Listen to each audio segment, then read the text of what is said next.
Hello बच्चों, आज के पीरियड में मैं आपको बताऊंगा मैथमेटिक्स में ट्रिग्नोमेट्री जो एडवांस मैथमेटिक्स होता है।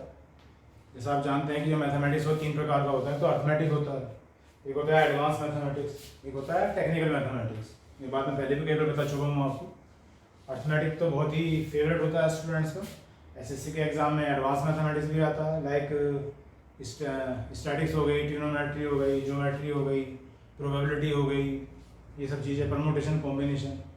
और जो टेक्निकल मैथमेटिक्स होता है वो जैसे एनडीए में आता है, इंटीग्रेशन, डिफरेंशिएशन, 2D 3D भी आएगी और पूरी ज्योमेट्री आएगी, है ना। और भी बहुत चैप्टर्स होते हैं इसके। तो वो सब चीज़ें क्या हैं, टेक्निकल मैथमेटिक्स जो एनडीए में और एयरफोर्स एक्स में आता है। फिलहाल मैं आपको ट्रिग्नोमेट्री का एक फैक्ट बताने वाला हूँ आपको आज, और इस फैक्ट के बारे में बहुत सी कम स्टूडेंट जानते होंगे। जानते तो होंगे नो डाउट, लेकिन काफ़ी कम जानते होंगे। तो फैक्ट क्या है वो बताता हूँ आपको। सबसे पहले आप जानते हैं जो ट्रिग्नोमेट्री है वो थीटा पे बेस करता है। थीटा क्या होता है? थीटा का एंगल होता है ना। एंगल को थीटा से रिप्रेजेंट कर दिया जाता है, जैसे sine theta, cos theta, tan theta, cosec theta, sec theta and whatever. ठीक। उसके बाद जब मैं देखता हूँ कि ये थीटा है, तो थीटा हर किसी चीज़ की यूनिट होती है। यूनिट डू यू मीन, जैसे अगर मैं साइंस की बात करूँ तो स्पीड होता है, स्पीड मीटर पर सेकंड में होता है या किलोमीटर पर आवर में होता है। या डिस्टेंस की बात करूँ तो सेंटीमीटर हो सकता है, मीटर हो सकता है, किलोमीटर हो सकता है। तो हर किसी चीज़ की यूनिट होती है, जो भी क्वांटिटी है। इसी तरह से थीटा जो एंगल को रिप्रेजेंट कर रहा है, इसकी भी डेफिनेटली कोई यूनिट होती होगी। तो आप कहोगे बिल्कुल होती है। तो मैं आपसे पूछूं कौन कौन सी होती है, आप कहोगे डिग्री होती है कि थीटा को हम डिग्री में रिप्रेजेंट करते हैं, तो बिल्कुल सही हो आप। दूसरा, रेडियन सुना होगा आपने, रेडियन होती है। एक तीसरी भी होती है, वो होती है ग्रेड। एक होती है ग्रेड। तो मोस्टली स्टूडेंट डिग्री और रेडियन के बारे में तो जानते हैं, लेकिन ग्रेड के बारे में शायद बहुत ही कम जानते होंगे। फिलहाल डिग्री को कैसे रिप्रेजेंट करते हैं, मान लिया एंगल 30 डिग्री है, ऐसे बना देते हैं 30 डिग्री का एंगल है, ट्रिग्नोमेट्री बता रही है। रेडियन की जो वैल्यू होती है वो हमेशा पाई की फॉर्म में आती है, क्योंकि हमें बताया गया है कि जब हम डिग्री को रेडियन में चेंज करते हैं तो जो भी एंगल होता है, मान लिया 30 डिग्री था, इसे मुझे रेडियन में चेंज करना है।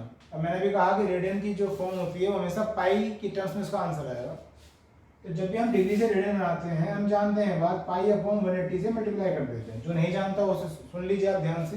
बाकी नॉर्मल सी बात है कि जब कभी भी हम एंगल को डिग्री से रेडियन में चेंज करेंगे तो उसे पाई अपॉन 180 से मल्टीप्लाई कर देंगे। तो 0 से 0 कैंसिल हो गया, 3 6 18, और ये आ गया पाई/6।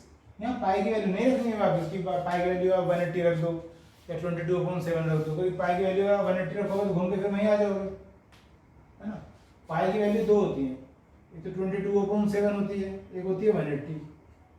तो अगर मान लिया आपको कैलकुलेशन करनी है, मीटर सेंटीमीटर में निकालनी है कैलकुलेशन, तो फिर आप पाई/22/7 रखते हैं। अगर आपको एंगल निकालना है तो 180 रखेंगे ना, क्योंकि डिग्री होती है। आगे पाई की 180 रखो, इसको इससे कटिंग कर दो, वापस घूम के कहाँ आ गए, 30 पे आ गए ऑब्वियसली। तो इसमें होता क्या है कि जो पाई/6 आया ये भी एंगल है, लेकिन किसमें, रेडियन में, और इसे हम यहाँ सी लिख देते हैं। मतलब रेडियन को लिखने का तरीका ये है कि पाई/6 और या सी लिख दो, तो डेट मीन्स वो रेडियन में है तो वो एंगल ही। ठीक। तो ये मैंने करके भी दिखा दिया आपको, तो ये क्या आ गया, पाई/6 आ गया और यहाँ मैंने सी लिख दिया। ठीक बच्चों। अब रही बात ग्रेड की, कि जब मैं डिग्री से ग्रेड बनाऊंगा तो क्या करूंगा। डिग्री से मैंने रेडियन बनाया अभी। अब अगर मान लिया मुझे डिग्री से क्या बनाना हो, ग्रेड बनाना हो, तो ध्यान रखिए, फॉर एग्जाम्पल ये ले लेते हैं 30 डिग्री। तो जब आप डिग्री से ग्रेड बनाएंगे तो उसकी मल्टीप्लाई आप हमेशा 100/90 में करेंगे। ये आप याद रखना पड़ेगा आपको, ये रिलेशन। जैसे हमने याद रखा पाई/180, जब हम डिग्री से रेडियन बनाएंगे तो पाई/180 से मल्टीप्लाई करेंगे।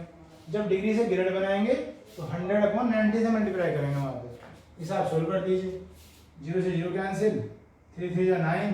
तो ये जो 100/3 आया है ना, ये किस में आ गया, ग्रेड में आ गया, और इसे यहाँ पे जेड लिख के रिप्रेजेंट किया जाता है। अगर जेड लिखा हुआ है तो वो अंडरस्टूड है कि वो ग्रेड में है तो वो एंगल ही, लेकिन किस में है, ग्रेड में। अगर सी लिखा हुआ है तो रेडियन में है, और डिग्री की तो आप ऑब्वियसली जानते ही हो। तो इसे मैं यहाँ लिख देता हूँ, कितना है 100/3, और यहाँ मैंने लिख दिया है जेड। तो इस पीरियड में मुझे ये बताना था कि हर किसी चीज़ की यूनिट होती है, इस तरह से एंगल की भी 3 यूनिट होती है, डिग्री, रेडियन और ग्रेड। डिग्री और रेडियन के बारे में तो मोस्टली स्टूडेंट जानते हैं, ग्रेड के बारे में नहीं जानते, तो मैंने बता दिया। डिग्री को जब जब आप ग्रेड में बदलोगे 100/90 से मल्टीप्लाई कर देंगे, इसका आप ध्यान रखें और अपने आंसर को जो ग्रेड में आया उसे लिख लें। यानी कि 30 डिग्री कह लो, π/6 रेडियन कह लो या 100/3 ग्रेड कह लो, सब एक ही बात। ठीक, तो इस पीरियड में इतना ही। उम्मीद है आपको समझ में आया होगा। जल्दी नेक्स्ट वीडियो में मिलेंगे, तब तक के लिए बाय।